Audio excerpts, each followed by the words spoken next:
Víctor tiene 43 años. Dirige su propio negocio, paga sus cuentas a tiempo y, visto desde fuera, parece un hombre que lo tiene todo bajo control. Pero la carta que escribió cuenta otra historia muy distinta. En los últimos 4 meses, ha tenido 11 primeras citas. 11. Y todas terminaron mal. Discusiones incómodas, palabras hirientes, silencios tensos. Y casi siempre, el mismo final. Mujeres que lo bloquean sin dar explicaciones. Víctor no entiende qué está haciendo mal. Él llega puntual, escucha. Es educado.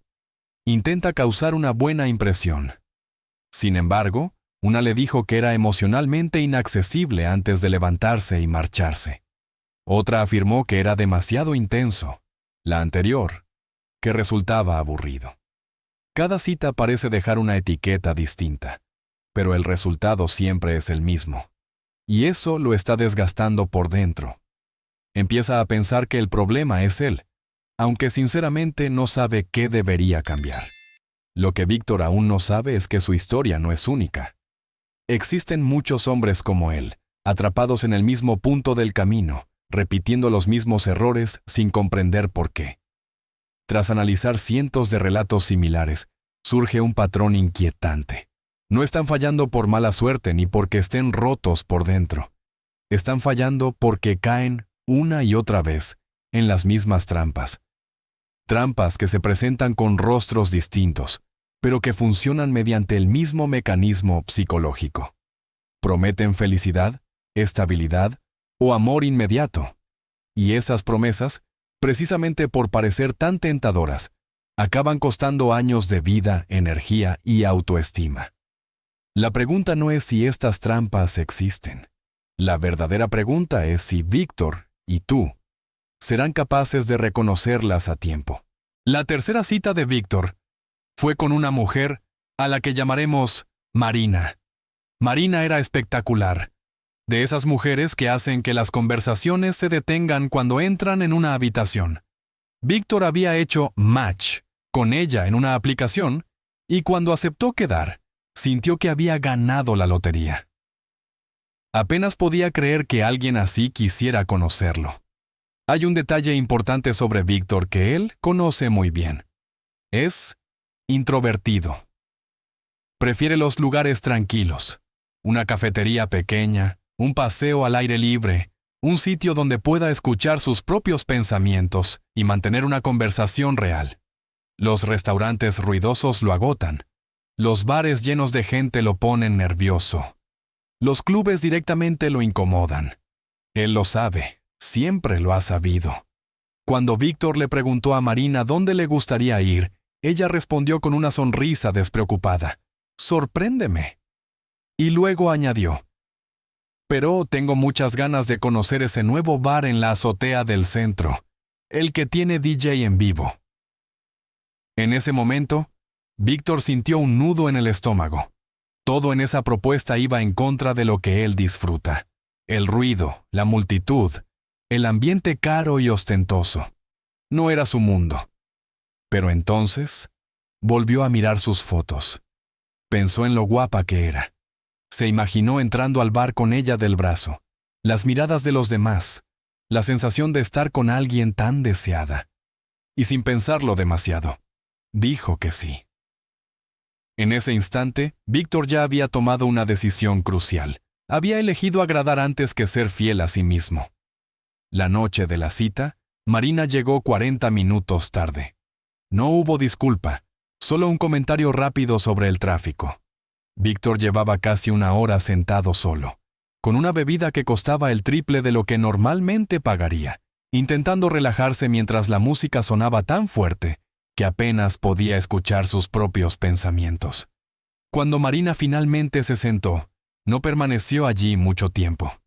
Se levantaba constantemente para hacerse fotos. Reconocía a alguien al otro lado del local y desaparecía durante 10 minutos para charlar.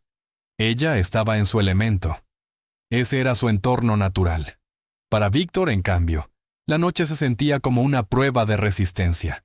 Después de más de 1 hora, Marina lo miró con una sonrisa ligeramente burlona y dijo, «Estás muy callado esta noche. ¿Siempre eres tan aburrido?» Algo se rompió dentro de Víctor. Toda la tensión acumulada explotó de golpe. La espera, el dinero gastado, el ruido, la sensación de estar esforzándose por impresionar a alguien que no le mostraba el mínimo respeto. Respondió con un comentario seco. Ella contestó con algo aún más hiriente. Víctor dejó dinero sobre la mesa y se marchó. Esa misma noche, Marina lo bloqueó. De camino a casa, Víctor se dijo a sí mismo que ella era el problema, que era egocéntrica, que era maleducada. Y quizá todo eso fuera cierto. Pero lo que Víctor no quiso ver fue su propio papel en ese desastre. Él eligió un lugar que sabía que lo hacía sentir incómodo. Aceptó una situación que iba contra su naturaleza. Se colocó voluntariamente en un escenario donde estaba destinado a fallar. Y lo más grave es que no aprendió nada de ello. Porque su siguiente cita fue con otra mujer igualmente atractiva, que también quería ir a un sitio ruidoso y caro. El patrón se repitió. El resultado también. Lo que Víctor no comprende, y lo que muchos hombres en su situación no comprenden, es que el fracaso comenzó mucho antes de la cita. Empezó en el momento en que abandonó sus propias preferencias. En su mente, aunque nunca lo formuló de forma consciente, ocurrió algo así. Ella es hermosa. Las mujeres hermosas son raras. Si consigo estar con una mujer así, me sentiré mejor conmigo mismo. Por lo tanto, debo hacer lo que sea necesario para mantener su interés. Esa es la esencia de la primera trampa, la ilusión de que la belleza de una mujer se traduce directamente en tu felicidad. La creencia de que, si consigues su atención, algo dentro de ti se llenará automáticamente. Pero la realidad es otra muy distinta. Atracción no es compatibilidad. Que alguien sea atractivo no significa que comparta tus valores, que respete tus límites o que encaje en la vida que quieres construir. Víctor sabía quién era.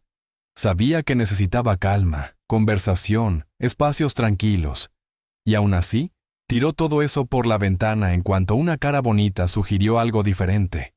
Incluso si la cita hubiera salido bien, incluso si Marina hubiera encontrado encantador su silencio, el destino habría sido el mismo. Una relación basada en fingir ser alguien que no es. La trampa no es la mujer. La trampa es la disposición del hombre a traicionarse a sí mismo en busca de algo que cree que lo completará. La compatibilidad real empieza con la honestidad. Si odias los lugares ruidosos, no finjas lo contrario para impresionar. La mujer adecuada no te pedirá que te abandones. Y si lo hace, no es la mujer adecuada, sin importar lo atractiva que sea.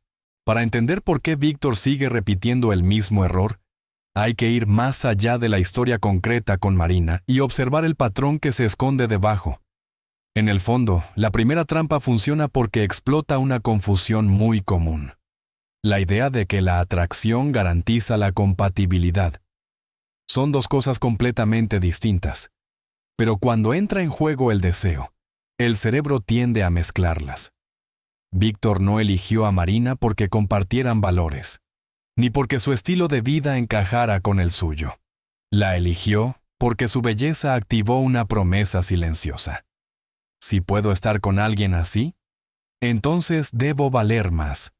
Esa promesa es poderosa porque toca directamente la autoestima.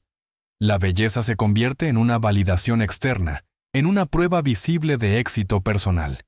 Y cuando un hombre no ha construido esa validación desde dentro, intenta obtenerla a través de la pareja. El problema es que, en ese momento, deja de evaluarla como persona. Ya no se pregunta si se siente cómodo, si puede ser él mismo, si hay respeto mutuo. Su atención se desplaza hacia una sola misión, no perderla. Y para lograrlo, empieza a ceder pequeñas cosas. Acepta planes que no disfruta. Tolera actitudes que le molestan. Justifica comportamientos que, en otro contexto, no aceptaría. Cada concesión parece pequeña, pero juntas forman una renuncia completa a su identidad. Aquí está el punto clave que muchos hombres pasan por alto. El malestar que sienten en estas citas no es casual, es una señal. Es el cuerpo y la mente advirtiendo que algo no encaja. Pero en lugar de escucharla, la ignoran, porque admitirla implicaría renunciar a la fantasía de que, si aguantan un poco más, si se adaptan un poco más, la recompensa llegará.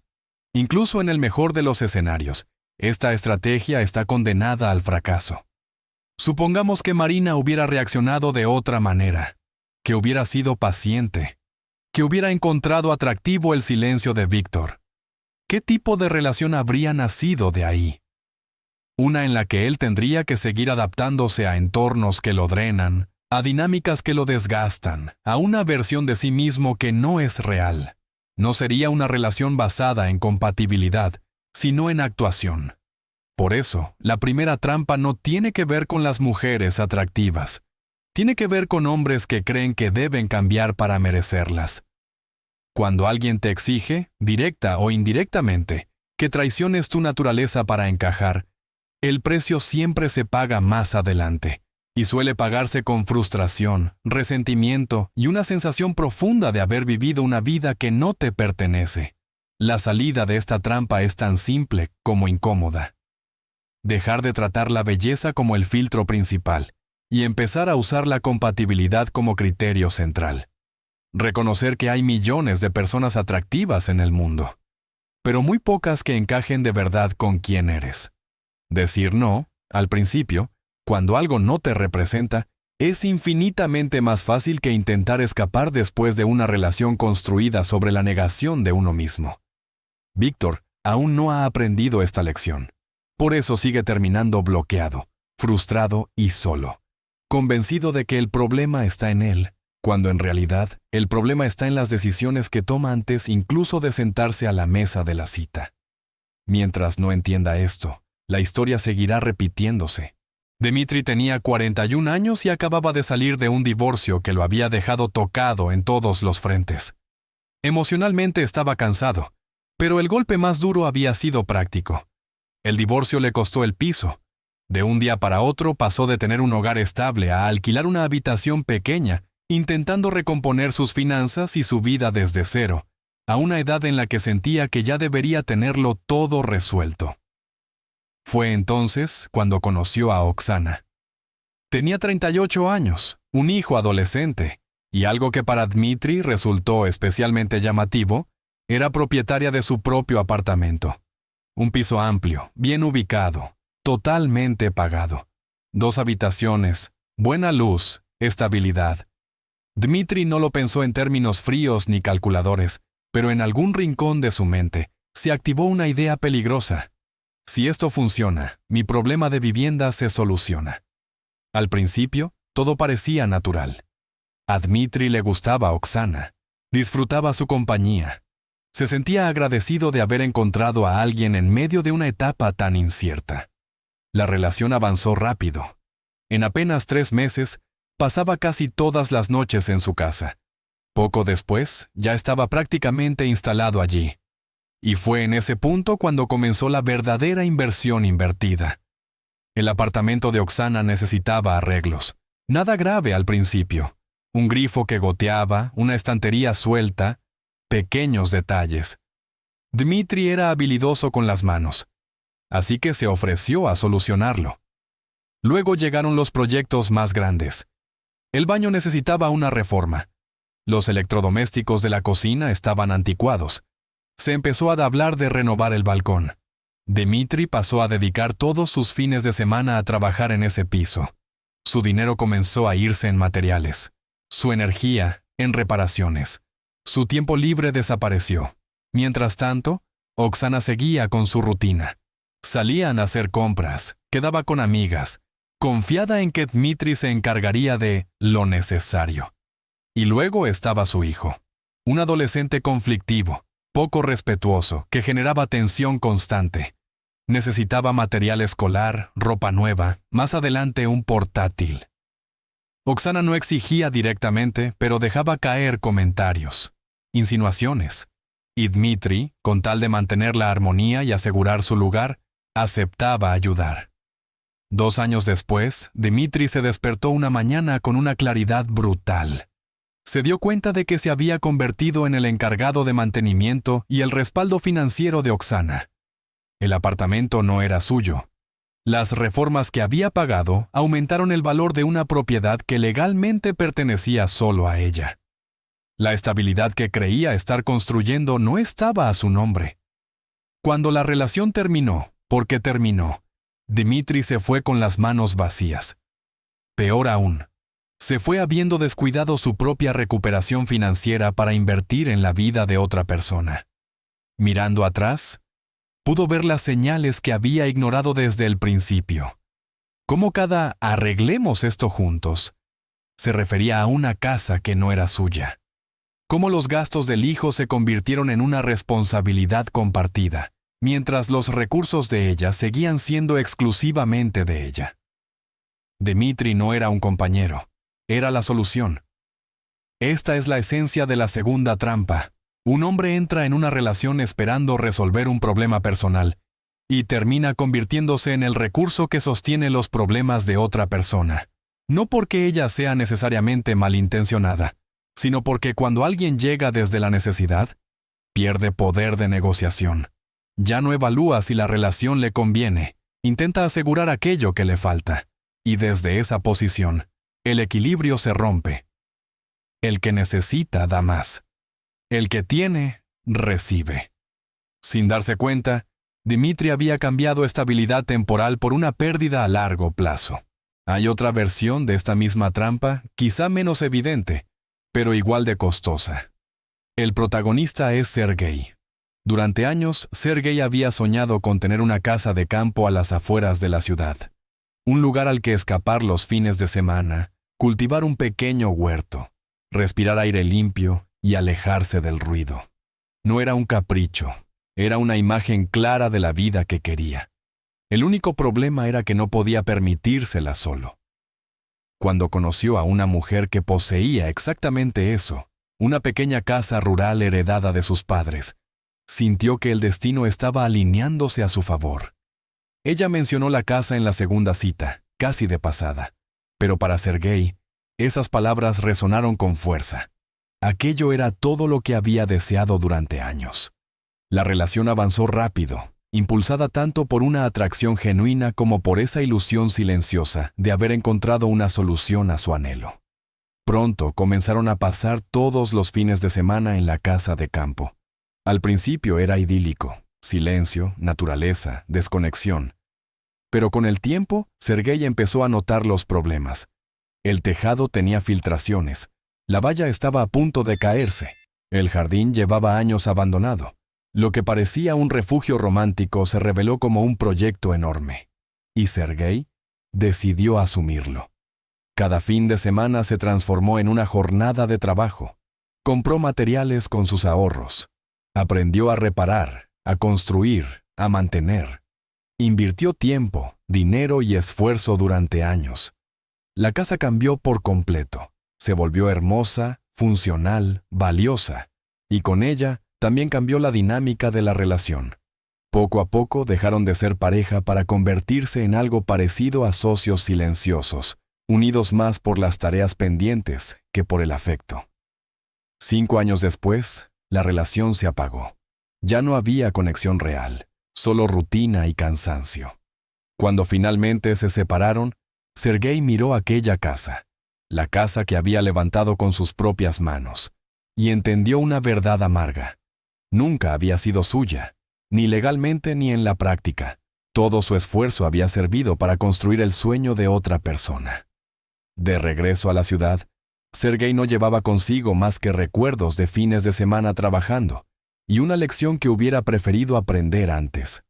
Al igual que Dmitri, había entrado en una relación esperando acceder a algo que deseaba, y al hacerlo, terminó entregando mucho más de lo que recibió. Ambas historias revelan el mismo mecanismo. Cuando un hombre entra en una relación desde la carencia, ya sea de vivienda, estabilidad o estilo de vida, deja de elegir con claridad. Se aferra a la promesa de lo que podría obtener y pierde de vista lo que está entregando. La segunda trampa no se presenta como un peligro. Se presenta como una oportunidad. Y precisamente por eso es tan fácil caer en ella. La tercera trampa es la más sutil de todas, porque al principio se siente como un sueño hecho realidad. André tenía 39 años y llevaba 2 años soltero. Después de varias experiencias frustrantes, empezaba a preguntarse si volvería a encontrar a alguien con quien conectar de verdad. Entonces apareció Julia, y desde el primer momento fue diferente a todo lo que había vivido antes. En su primera cita, Julia llegó con un pequeño regalo. Nada caro, solo un libro que pensó que le gustaría por algo que André había mencionado en una conversación previa. El gesto lo descolocó. Era atento, personal, inesperado. En la segunda cita, Julia insistió en cocinar para él. Apareció en su apartamento con bolsas de la compra, preparó una cena completa y hasta encendió una vela para crear ambiente. André no podía creer lo que estaba pasando. La atención no se detuvo ahí.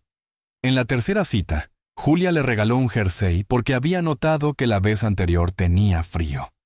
Recordaba cómo tomaba el café. Le escribía mensajes de buenos días y buenas noches, sin faltar uno solo. Parecía anticiparse a sus necesidades, antes incluso de que él las expresara. Después de años sintiéndose ignorado o teniendo que esforzarse para mantener el interés de alguien, André se sintió profundamente visto. La relación avanzó a una velocidad vertiginosa. En apenas 2 meses eran exclusivos. A los 4, Julia prácticamente se había mudado con él. A los 8 meses, ella estaba embarazada. Y fue en ese momento cuando la dinámica empezó a cambiar. La generosidad que antes parecía inagotable comenzó a transformarse en expectativas. Los regalos desaparecieron, pero las exigencias aumentaron. Los mensajes cariñosos se convirtieron en demandas de atención. La mujer que parecía vivir para cuidarlo, ahora tenía una lista creciente de necesidades propias. André se dio cuenta, demasiado tarde, de que había entrado en una relación que nunca se había detenido a evaluar con calma. El problema no fue solo la rapidez, sino la intensidad. Todo había sucedido tan deprisa que André no se había hecho las preguntas básicas. ¿Quién es realmente esta persona? ¿Qué quiere a largo plazo? ¿Somos compatibles? ¿O solo estoy embriagado por lo bien que me hace sentir su atención? Cuando quiso reaccionar, ya estaba legal y financieramente vinculado a alguien a quien apenas conocía. 2 años después, y tras una separación complicada, André pagaba manutención y se preguntaba cómo había llegado hasta allí tan rápido. La velocidad era la señal de alerta que ignoró.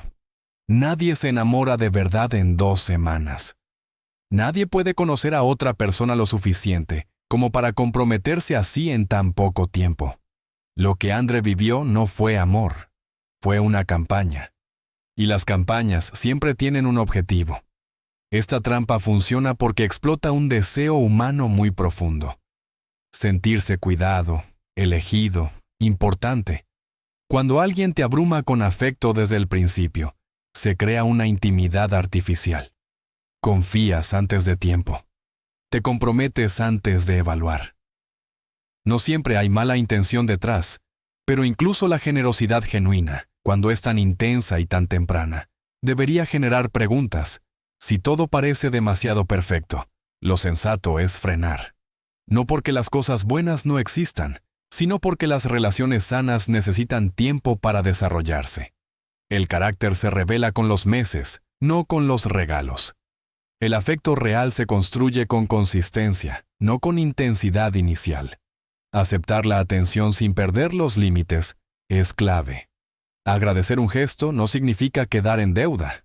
Disfrutar de una cena no implica acelerar la convivencia.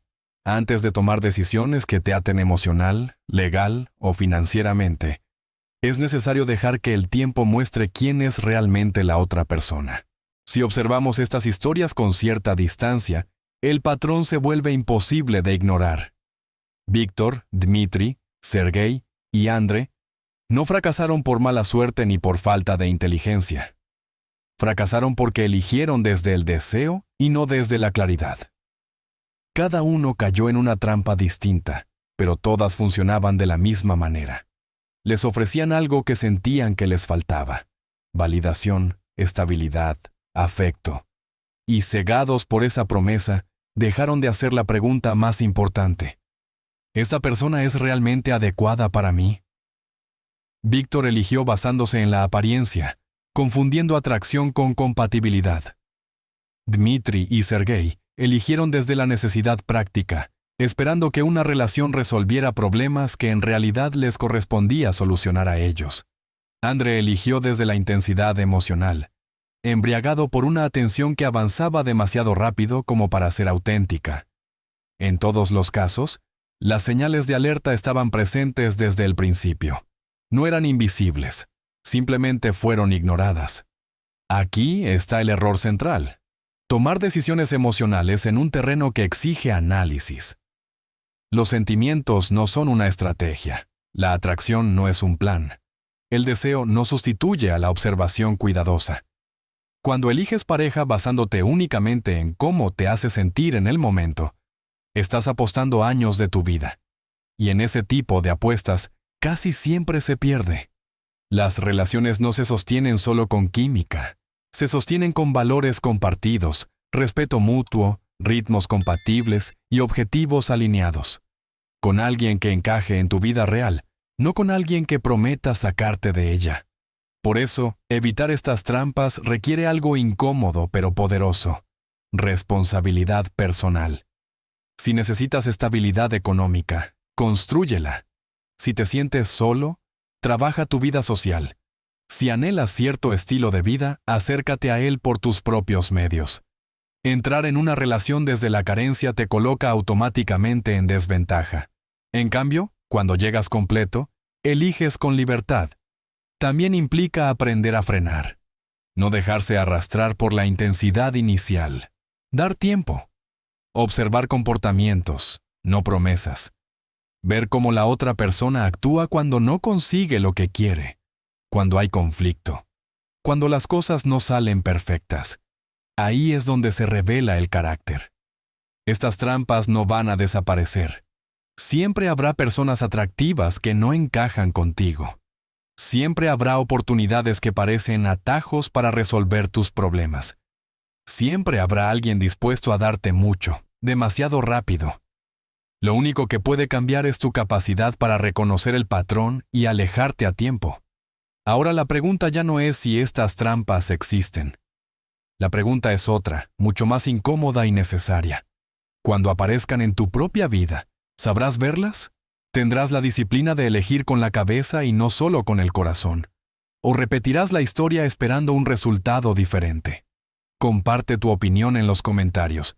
¿Te has reconocido en alguna de estas situaciones? ¿Crees que estas trampas son inevitables o se pueden evitar con conciencia y límites claros? Tu experiencia puede ayudar a otros a no cometer los mismos errores.